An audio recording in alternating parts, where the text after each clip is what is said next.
2024 లేదా 25లో డిగ్రీ లేదా బీటెక్ చదివారా? సాఫ్ట్వేర్ జాబ్ కోసం ఎదురు చూస్తున్నారా? అయితే కోడ్ జ్ఞాన్ 100 డేస్ కోర్సులో చేరండి, జాబ్ సాధించండి. నమస్కారం ప్రియా చౌదరి గారు. నమస్తే అమ్మా. సెక్షువల్ లైఫ్ మాత్రమే అక్రమ సంబంధాలకు దారితీస్తుందా? అది కేవలము పిన్ పాయింట్. ఓకే, అదొక్కటే కాదు. నేను నీకు ఒకటి స్పష్టంగా చెప్తాను ఏంటంటే, ఒక మనిషికి ఎన్నో అవసరాలు ఉంటాయి. అవసరాలు ఏ అవసరం? అది శారీరక అవసరం ఉంటే శారీరక అవసరం 5 నిమిషాలు. దానికి మించినవి ఉంటాయి. మోరల్ సపోర్ట్ తీసుకో, ఆర్థికపరమైనటువంటి అవసరాలు తీసుకో, ఎన్నో తీగలు ఉంటాయి, ఎన్నో. It is just like a spider web. అర్థమైందా? సాలే గూడు అక్రమ సంబంధం అనేది అని మీరు అనవచ్చు. దాంట్లో ఒకసారి పోతే దాని నుంచి బయటికి రావడం అనేది చాలా కష్టం. ఎందుకు అంటే అది కేవలము మీరన్నట్టు శారీరక సంబంధం ఒక్కటే కాదు నాగరాజు, దాని చుట్టూ ఎమోషనల్ డ్రామాలు బోల్డ్ నడుస్తాయి. భయంకరమైన ఎమోషనల్ డ్రామాలు నడుస్తాయి. ఆ ఎమోషనల్ డ్రామాలు ఆర్థిక పరమైనటువంటి అంశాలతో కూడుకున్నవి అవుతాయి. అలాగే ఒక మనిషికి ఇంకొక మనిషి సపోర్ట్ కావాల్సి వచ్చి నప్పుడు కూడా, ఈ మనిషి సపోర్ట్ అవసరం ఉందనుకున్నప్పుడు కూడా వాళ్ళని ఒక ఎమోషనల్ దీంట్లోకి ఒక వల వేసేస్తారు. ఆ ఎమోషనల్ వల నుంచి ఆర్థిక పరమైనటువంటిది రావచ్చు, లేదా అక్కడి నుంచి ఇంకొకటి ఫిజికల్ నీడ్ రావచ్చు. ఇలా ఎన్నో ఎన్నో ఎన్నో ఎన్నో విషయాలు దాని చుట్టూ భయంకరంగా అల్లేసుకొని ఉంటాయి. వెనక్కి తిరిగి చూసుకుంటే ప్రపంచానికి కనపడేది ఏంటంటే, అక్రమ సంబంధం అనగానే శారీరక సంబంధాలు మాత్రమే కనిపిస్తాయి. కానీ శారీరక సంబంధాలు వెనక, ఈ శారీరక సంబంధం అనేది ఒక అసంతృప్తి నుంచి పుడుతుంది. ఏ అసంతృప్తి అది? భర్తతో భార్యకి కానీ, భార్యతో భర్తకి కానీ కేవలం శరీరానికి సంబంధించిన అసంతృప్తి మాత్రమే కాదు, ఆర్థిక పరమైనటువంటి అసంతృప్తి, మానసిక పరమైనటువంటి ఒక తోడు, ఒక ఫ్రెండ్గా ఉండేటటువంటి తోడు, తనకి మోరల్ సపోర్ట్ ఇచ్చేటటువంటి తోడు ఎప్పుడైతే కోల్పోతారో అది ఆ అసంతృప్తి నుంచి మొదలయ్యేటటువంటిది. అలాగే తనను తాను ఆత్మన్యూనత భావానికి గురి చేసేటటువంటి ప్రపంచం ఒకటి ఉందనుకుందాం. ఆ చుట్టూ ఉన్నటువంటి మనుషుల నుంచి కూడా ఇతను తనను తాను ప్రొటెక్ట్ చేసుకోవడానికి ఒక పాజిటివ్ వెర్షన్లోకి వెళ్ళినప్పుడు, ఆ పాజిటివ్ వెర్షన్ ఎవరైతే చూస్తారో, ఆడగాని మగ గాని, వాళ్ళిద్దరి మధ్య ఒక బాండింగ్ ఏర్పడాలి అని అంటే దానికి సూత్రం ఏంటి? మొదటి మెట్టు ఏంటి? శారీరక సంబంధం. ఓకే, అక్రమ సంబంధము అనేటటువంటి విషయాన్ని తీసుకుంటే మళ్ళీ ఇందులో నేరపూరితమైనటువంటి ఆలోచనలు ఉంటాయి, నేరపూరితమైనటువంటి చర్యలు ఉంటాయి. Both sides of the coin. ఈ అక్రమ సంబంధం అనేటటువంటి ఒక కాయిన్కి both sides of the coin ఒకటి ఉంటుంది. ఏంటంటే, ఒకవైపు ఆర్థిక అవసరాలు తీసుకో, మానసిక పరమైనటువంటి సపోర్ట్ తీసుకో, లేకపోతే ఇంకేదైనా అసంతృప్తి, తన యొక్క గోడు వెళ్ళపోసుకోవడానికి ఒక మనిషి కావాలి, తనను ఓదార్చడానికి ఒక మనిషి కావాలి, మానసిక పరమైనటువంటి ఆ ఓదార్పుని తెచ్చుకోవడానికి ఒక షోల్డర్ని చూసుకోవడానికి, ఇవన్నీ ఒక్క కారణాలైతే ఆర్థిక సంబంధాలు. అటువైపున నేరపూరితమైనటువంటి చర్యలు కొన్ని ఉంటాయి. ఏంటి అనంటే, బలవంతంగా వాళ్ళని వీళ్ళు యూజ్ చేసుకోవటం. అది కూడా 2 విషయాలు ఉంటాయి అక్కడ. ఏంటంటే, కమర్షియల్గా ఆర్థికపరమైనటువంటి విషయాలు, కమర్షియల్గా ఆర్థికపరమైనటువంటి విషయాలు తీసుకోండి, లేకపోతే వాళ్ళకి సొంత పనుల కోసం వీళ్ళని వాళ్ళు అడాప్ట్ చేసుకోవటము, అంటే వీళ్ళతోటి వాళ్ళు ఆ రిలేషన్ ఏర్పాటు చేసుకోవటం అనేది జరుగుతుంది. అది ఎప్పుడు చాలా డేంజరస్ సిచ్యువేషన్సే నాగరాజు. ఎందుకు అనంటే, పెళ్ళి అనేది అది సమాజం ఒప్పుకున్నటువంటి బంధము. ఇది ఇల్లీగల్ అక్రమ సంబంధం అనేటటువంటిది నేను ఎప్పుడు కూడా ఒక మాట చెప్తూ ఉంటాను నీకు, నువ్వు ఏదన్నా చేయవయ్యా, ప్రకృతి పక్కవాడికి ఇబ్బంది కలగకుండా ఏమైనా చేసుకో అంట. ఇక్కడ ప్రకృతి పక్కవాడి ఇబ్బంది కలగటం అంటే ఏంటి అనంటే, నువ్వు అక్రమ సంబంధం ఏర్పరచుకున్న మహిళతో కానీ, లేకపోతే ఆడవాళ్ళు అక్రమ సంబంధం ఏర్పరచుకున్నటువంటి మగవాళ్లతోటి కానీ, వాళ్ళ కుటుంబానికి నువ్వు ఏ విధమైనటువంటి చెడు చేయొద్దు, వాళ్ళ కుటుంబంలో ఎలాంటి కొలతలు నువ్వు రానివ్వద్దు, వాళ్ళని అసలు నీ వల్ల ఎవరూ కూడా పక్కవాడు బాధపడద్దు. అంటే ఆ పక్కవాడు వాడి కుటుంబం కావచ్చు, లేకపోతే ఆమె కుటుంబం కావచ్చు, ఆమె భర్త కావచ్చు, లేదా అతని భార్య కావచ్చు. ప్రకృతికి ఇబ్బంది కలగొద్దు. నువ్వు పక్కన పెట్టుకుని లివింగ్ టుగెదర్ అని చెప్పేసి అని, లేకపోతే ఇంకొకటి నా ఇష్టము నా స్వేచ్ఛ అనుకుని నువ్వు రోజుకొకళ్ళతోటి నువ్వు గడుపుతూ ఉన్నావు, ఆడైనా సరే మగైనా సరే. నిన్ను ఇన్స్పిరేషన్గా తీసుకుని యువత మొత్తం అంతా కూడా వ్యవస్థనే పట్ల నమ్మకం పోయి నీ జీవితమే కరెక్ట్ అనుకొని ఆ జీవితాన్ని ఆదర్శంగా తీసుకుంటే ఏ ఇంటో ఏ ఒక్క సంసారము నిలబడదు సరికదా, ఏ ఒక్క తల్లిదండ్రుల్ని ఏ ఒక్క పిల్లలు విలువలతో చూడరు సరికదా. వ్యవస్థ మొత్తం ఇలాగే నాశనం అయిపోతే దాన్ని నువ్వు ప్రకృతిని నాశనం చేసినట్టు కాదా? Emotional, social and psychological, economical ఒక మనిషిని ట్రాప్ చేసి నీట్గా ప్యాక్ చేసి పక్కన పెట్టుకోవటం. ఎగ్జాక్ట్లీ ఇది ఎగ్జాక్ట్లీ ఎలా ఇప్పుడు అంటే ఆ ఒక్క మనిషి పక్కన ఉండటం వల్ల ప్రపంచంతో సంబంధం లేదు. ఎందుకంటే లేదండి. కష్టపడి పని చేయించుకోవాల్సిన అవసరం ఇక్కడ లేదు. ఇంకొక విషయం చెప్పొచ్చు నాగరాజు. ఇప్పుడు ఒక అమ్మకి ఆర్థికపరమైనటువంటి ఇది కావాలి, సపోర్ట్ కావాలి. భర్త సంపాదించలేడు, భర్త ఇవ్వలేడు. అలాగని చెప్పేసి భర్త నుంచి ఈమె వేరు పడిపోయి ఉండడానికి భర్త సహకరించడు. భర్త ఒక విధమైనటువంటి స్వేచ్ఛను ఇచ్చేశాడు. నీ ఇష్టం వచ్చినట్టు బ్రతుకు, నీ బ్రతుకు అడ్డం రాను, కానీ నువ్వు మాత్రం నన్ను వదిలిపెట్టి వెళ్ళొద్దు, నీ ఇష్టము, నువ్వు ఏదన్నా సరే నేను కొడతాను అని అంటాడు. ఈ అమ్మాయి కూడా ఏమంటదంటే, సమాజానికి ఒక మొగుడు అనేటటువంటి వాడు ఒకడు కావాలి కాబట్టి, వాడు అనేటటువంటి వాడిని చూపించాలి కాబట్టి, వాడుంటే నేను ఏవైనా చేయొచ్చు, ఎందుకంటే నా భర్త నాకు సపోర్ట్ ఉన్నాడు కాబట్టి నేను ఏదైనా చేసుకోవచ్చు అనేటటువంటి ఒక కారణంతో ఈ అమ్మాయి కూర్చొని, ఈ అమ్మాయి ఉన్న చోటికి పొద్దున ఒకడు, మధ్యాహ్నం ఒకడు, సాయంత్రం ఒకడు వచ్చిపోతా ఉన్నాడు. ఈ అమ్మాయికి ఇక్కడ ఆర్థిక పరిస్థితులు కావచ్చు, శారీరకపరమైనటువంటి పరిస్థితులు కావచ్చు, ఏ విషయమైనటువంటి బంధాలైనా సరే కావచ్చు. ఇది మనము పక్కన సంసారాలు ఉన్నాయి, పక్కన పిల్లలు ఉన్నారు, చిన్న పిల్లలు ఉన్నారు, ఆడపిల్లలు ఉన్నారు, పసిపిల్లలు ఉన్నారు, ఏ వయసుకు వచ్చినటువంటి మగపిల్లలు ఉన్నారు.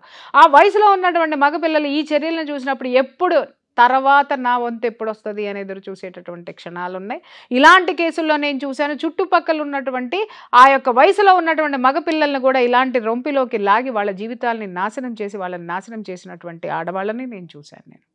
అలాగే ఇదే ఆడవాళ్ళని చూసిన తర్వాత ఇంకొక ఆడపిల్లలు ఈ జీవితాలని చూసి జీవితం అంటే ఏముంది, ఎలాగైనా బతకచ్చు, ఎందుకంటే ఇక్కడ స్వేచ్ఛ ఉంది.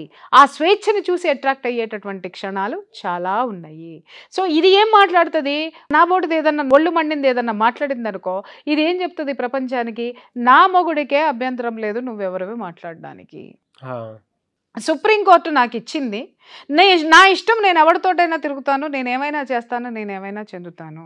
ఒరే నాయన ఇదేంట్రా బాబు అని పక్కన వాళ్ళని ఏమన్నా అడిగితే, ఏమండి ఆవిడ ఇంట్లో తలుపులు మూసుకొని చేసేదానికి మేమెవరం దానికి అభ్యంతరం చెప్పడానికి కష్టమండి అని మాట్లాడతారు. ఎందుకంటే ఎవరికి వాళ్ళు ఆ ప్లేస్ నాకు ఎప్పుడు వస్తుందా, ఆ ఛాన్స్ నాకు ఎప్పుడు వస్తుందా అని ఎదురు చూసేవాళ్ళు అనుకుందామా, లేకపోతే సమాజం పట్ల బాధ్యతారాహిత్యమైనటువంటి మనుషులు అనుకుందామా, లేదా అక్రమ సంబంధము, ఈవిడ అక్రమ సంబంధం అనదు, వచ్చిపోయేవాడు కూడా అక్రమ సంబంధం అనడు, చూసేవాడు కూడా అక్రమ సంబంధం అనడు.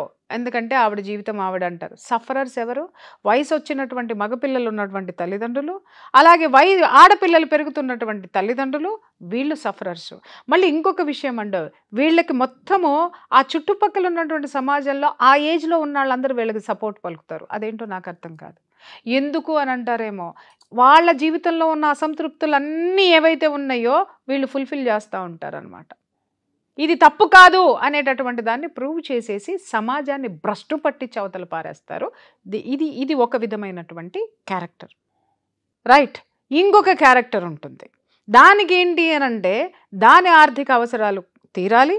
ఒక మగాడు ఆడెవడైనా సరే ఆ 16 ఏళ్ల నుంచి 60 ఏళ్ల లోపు, 60 ఏళ్ళు దాటచ్చు, 70 ఏళ్ళు దాటచ్చు, 100 ఏళ్ళు దాటచ్చు, దీనికి భ్రష్టు పట్టించేసుకున్న జీవితానికి ఒకడు తోడు పెట్టుకుంటే వాడి వల్ల ఆర్థికపరమైనటువంటి లావాదేవీలు కానీ, లేకపోతే వాడిని అడ్డం పెట్టుకొని అది బ్రతికేసేసి దాని చుట్టూ ఒక ఫెన్సింగ్ని ఏర్పాటు చేసుకుని వాడి కాపురాన్ని, వాడి పిల్లల్ని, వాడి దీన్ని మొత్తం భ్రష్టు పట్టించేసి ఒక కుటుంబాన్ని రోడ్డు మీదకి లాగేసి వాడి బిడ్డలకి కనీసం వాడి చేత కూడు కూడా పెట్టించినటువంటి క్యారెక్టర్స్ పోళ్ళని ఉన్నాయి. వీటిల్ని అక్రమ సంబంధాలు అంటారు. నాకు విచ్చలవిడితనానికి ఒక సపోర్ట్ సిస్టమ్ కావాలంతే. అంతే. ఈ సపోర్ట్ ఎవరు వస్తారు, మళ్ళీ నేను ఇందాక చెప్పాను చూసారు, ఈ క్యారెక్టర్లన్నీ యాడ్ అవుతాయి అన్నమాట. ఇందాక నేను చెప్పిన క్యారెక్టర్స్ అన్ని ఇవన్నీ ఒక గ్రూపు. ఆ గ్రూపు ఎంత బలంగా ఉంటుంది అనంటే అని అవి ఫీల్ అవుతాయి, మేము చాలా బలంగా ఉన్నామని ఫీల్ అవుతాయి. ఒక్కటి గుర్తుపెట్టుకోండి, ఎప్పుడైతే నేను రెండే చెప్పా, ప్రకృతికి పక్కవాడికి ఇబ్బంది కలగకుండా నువ్వు ఏమన్నా చెయ్యి, గెలుపు నీదే. ఎప్పుడైతే ఈ ఇబ్బంది మొదలవుతుందో, ఒకటి 1+1 యాడ్ చేసుకుంటూ పోతే ఇక్కడ నువ్వు ముగ్గురే మిగులుతారేమో, నలుగురే మిగులుతారేమో, యువతల 100 మంది సిద్ధంగా ఉంటారు మీకు. ఎందుకంటే అంత సఫరర్స్ ఉంటారు మీ చుట్టూ. ఇవాళ ఏమీ చేయలేదు ఎందుకంటే వాడు ఒకడే కాబట్టి, రేపొద్దున నీ చర్య వల్ల ఇంకొకటి వీడికి ఒకటి యాడ్ అవుతాడు, వీడికి ఇంకొకటి యాడ్ అవుతాడు, వాడికి ఇంకొకటి యాడ్ అవుతాడు. గడిచే కొద్దీ అవతల బలం పెరుగుతుంది, నువ్వు తగ్గుతావు. అది ఒక్కసారి ఫోర్స్లోకి వచ్చినప్పుడు నీ జీవితం డేంజర్లోకి వెళ్తుంది. ఇక్కడ ఎమోషనల్ డ్రామాస్ నడుస్తాయి నాగరాజు. ఆర్థికపరమైనటువంటి అంశాలు తీసుకోండి, మోరల్గా తీసుకోండి. ఎందుకు అనంటే ఎవడైనా ఒంటరిగా ఉన్న మగాడు కనిపించాడంటే లటక్కని పట్టుకుంటారు. ఒంటరిగా ఉన్న ఆడవాళ్ళ జోలికి వచ్చే మగవాళ్ళ గురించి చెప్తా. వీళ్ళు ఏం మాట్లాడతారు అని అంటే, నా భార్య నాకు అస్సలు సహకరించదు మొదలెట్టేసి వీడి మీద వీడికి సింపతి తెచ్చేసుకుంటారు అవతల ఆడదాని పట్ల. అయ్యో, ఎందుకంటే అవతల కనిపిస్తూ ఉంటుంది, అది నాలాంటిది అనుకో, నోరేసుకుని అరుస్తూ ఉంటుంది, సమాజం మీద అరిచేస్తూ ఉంటుంది, ఇంటో అరిచేస్తూ ఉంటుంది. కారణం ఏంటంటే ఒక డిసిప్లిన్తో ఉండాలని అరుస్తుంది, కానీ దానికే నోటుదోల కాదు అరవటం. ప్రపంచానికి ఏం చూపిస్తాడు అని అంటే, ఈ నోటి ద్వారా ఏదైతే ఉందో ఆ నోరు పెట్టుకుని అరిచేటటువంటి దాన్ని, వీడి తప్పేంటనేది ఎవడికి చెప్పడు, ఎందుకు అరిచిందో చెప్పడు, అరుస్తూనే ఉంటుంది అనే దాన్ని మాత్రమే ప్రచారం చేస్తాడు. నెంబర్ 1. రెండోది ఏం చేస్తాడు అని అంటే, నేను అనేటటువంటి పదార్థము అనే దాని చుట్టూ ఒక సింపతి వెబ్ని గూడుని అల్లేస్తాడనమాట. డెవలప్ చేసేస్తాడు, భయంకరంగా డెవలప్ చేస్తాడు. వీళ్ళు ఏం చేస్తారు, ఈ పిచ్చముండలు ఏం చేస్తారంటే, అయ్యో వీడు ఇంత ఇదైపోతున్నాడు, పాపం అసలు వాళ్ళ ఆవిడ దేకనే దేకదంటండి, అసలు ఒక్కసారి కూడా ఫోన్ చేయదండి పొద్దున్న నుంచి, చూసావారా నీతో ఇంతసేపు నేను కూర్చొని ఉన్నాను, నా కోసం ఒక్కసారన్నా ఫోన్ చేసిందా అనగానే దీనికి ఒక జాలి ఏర్పడి, అయ్యో వీడు ప్రపంచంలో ఒక్కడే అయిపోతున్నాడే అనుకొని ఈ అప్ప ఏం చేస్తుంది, ఈ అమ్మాయికి వాడికి సంబంధం ఏముండదు, బాగున్నారా అండి, టిఫిన్ చేశారా, జాలి. మళ్ళీ మధ్యాహ్నం ఒక ఫోను, భోజనం చేశారా, మళ్ళీ సాయంత్రం ఒక ఫోను, భోజనం చేస్తారా. ఇలా మొదలైనటువంటి ప్రేమ కాల్స్ చాటింగ్లోకి వెళ్ళి, ఆ చాటింగ్ కాస్త బూత్ చాటింగుల్లోకి వెళ్ళి, ఆ బూత్ చాటింగులు కాస్త స్వయంగా ఎక్స్పీరియన్స్లోకి వెళ్ళిపోయి, ఆ ఎక్స్పీరియన్స్ నుంచి కాపురాలు కూల్చేసుకుని రోడ్డు మీద పడిపోవటం, లేదా ఎవడో ఒకటి బలి, అటు ఇల్లాలన్నా బలవ్వాలి, లేదా వచ్చిన అమ్మాయి అన్నా బలవ్వాలి. దీనివల్ల ఎవరికి లాభం నాగరాజు, ఎవరికి లాభం, ఎవరికి చెప్పమంటావా? ఈ దేనికోసమైతే స్వార్థంతో ఇక్కడ ఏ పిన్ పాయింట్ అన్నాను చూసావా నేను, ఏ ఇత్తనం అయితే వేస్తాడో వాళ్ళు లాభపరులు. ఎన్ని రోజులండి ఇలా సాగినంత కాలము. నేను ఇందాక చెప్పా, ప్రకృతి పక్కవాడు ఇబ్బంది పడనంత వరకు. పక్కవాడు బలంగా ఉన్నాడు అనుకో, ఇబ్బంది పడేటట్టు ఉంటాడు, యాస్ తొక్కితే నేల కతుక్కుంటావు, లేవని కూడా లేవు. ప్రకృతి ఇబ్బంది పడుతుంది అనుకో, ఎక్కడ తొక్కాలో ప్రకృతి తెలుసు, తీసుకెళ్ళి నిన్ను ఎక్కడ ఏం పెట్టాలో, ఏ విధంగా విరుచుకు పడిపోవాలో ఆ విధంగా విరుచుకు పడిపోతుంది. ఇక్కడ నేను మాట్లాడేది ప్రకృతి అంటే అది వ్యవస్థ కావచ్చు, లేకపోతే వీళ్ళ యొక్క యాటిట్యూడ్ సమాజం కావచ్చు, ఏదైనా కావచ్చు. ఆ ప్రకృతి ఎవరి రూపంలో వీళ్ళకి పులి స్టాప్ పెట్టాలో ఆ రూపంలో వీళ్ళకి పులి స్టాప్ పెట్టి అవతల పడేస్తుంది. కాబట్టి వీళ్ళిద్దరి చేతిలో ఏదో ఒక రోజు డెఫినెట్గా వాళ్ళు పాఠం నేర్చుకోవాల్సింది. స్నేహం వేరు నాగరాజు, అక్రమ సంబంధం వేరు. ఆ రెండింటికి తేడా తెలుసుకోండి. స్నేహం ఎప్పుడు ఏమీ ఆశించదు, అక్రమ సంబంధంలో మ్యూచువల్ బెనిఫిట్స్ చాలా క్లియర్గా కనిపిస్తాయండి 100%. కానీ ఇందులో బెనిఫిట్స్ కాదు, ఇన్వెస్ట్మెంట్ మాత్రమే కనిపిస్తుంది, అది కూడా ఇచ్చి పుచ్చుకోవడమే. అంటే చాలా మందికి మనం ఇప్పుడు మాట్లాడుకున్న టాపిక్ చాలా ఫన్గా ఉంటుంది, ఈ రోజుల్లో ఏమి లేవు పెద్ద, వీళ్ళేదో ఒక కూర్చుని మాట్లాడుతున్నారా అని, కానీ సఫరర్స్కి ఇదేంటి అనేది తెలుస్తుంది బాగా. బట్ ఒకటి మాత్రం చెప్పగలుగుతాను, ఇక్కడ పాయింట్ అక్రమ సంబంధాల్లో సెక్స్ అనేది పెద్ద పాయింట్ కాదు, కానీ మిగతా విషయాలు మాత్రం చాలా వ్యాలిడ్ పాయింట్. అది మిగిలిన విషయాలని, మిగిలిన లాభాలని తెచ్చుకోవడానికి ఇది కేవలం సూత్రం నాగరాజు, ఇది లింక్, ప్రిన్సిపల్, హుక్, ఇది హుక్ మాత్రమే. అది అక్కడ ఆ మనిషి అవతలకు పోకుండా ఉండాలి అని అంటే ఆ బంధాన్ని హుక్ చేసేది ఈ యొక్క 3 అక్షరాలు అనమాట. ఎమోషనల్ గాను, ఎకనామికల్ గాను, సోషల్ గాను, సైకలాజికల్ గాను, కంప్లీట్ చెప్పాలంటే మీ వరల్డ్ మొత్తాన్ని వేరే ఒక చోట ఇన్వెస్ట్ చేసేటివే, మళ్ళీ అందులో నుంచి రిటర్న్ ఎక్స్పెక్ట్ చేయదు, రాదు కూడా.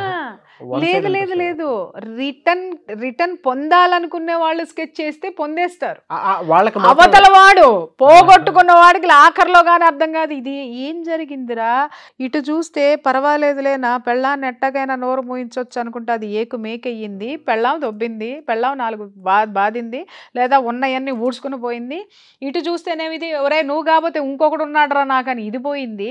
అసలు ఇన్ని సంవత్సరాలు నేను ఇంత కష్టపడి సంపాదించుకున్నటువంటి ఈ పరువును కానీ దీన్ని కానీ చివరికి నేను ఎక్కడ తాకట్టు పెట్టానా అని ఆడ ఆలోచించుకునే లోపు మృత్యువు తలుపు తట్టి దా దా దా అని పిలుస్తుంది అన్నమాట. మీరు చెప్తుంటే రక్త కన్నీరు సినిమా గుర్తొస్తుంది నాకంటే,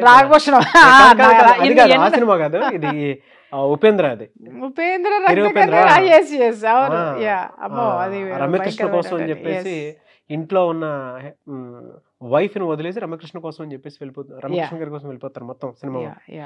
చివరికి ఏంటంటే మనోడికి కుష్టు వ్యాధి వచ్చేస్తుంది, అది కుష్టి వచ్చినప్పుడు ఒక్కొక్క అది separate రక్త room లో పెట్టేస్తారు. కన్నీరని నిజంగానే ఒక నాటకం ఉంది. ఓకే మన నాగభూషణం గారు ఉన్నారు కదా, చనిపోయారు ఆయన, మన ఆర్టిస్ట్ నాగభూషణం విలన్ క్యారెక్టర్స్ వేస్తారు. ఆ రక్త కన్నీరు నాటకంలో ఆ ఉపేంద్ర క్యారెక్టర్ ఆయన వేసేవాడు నాటకంలో.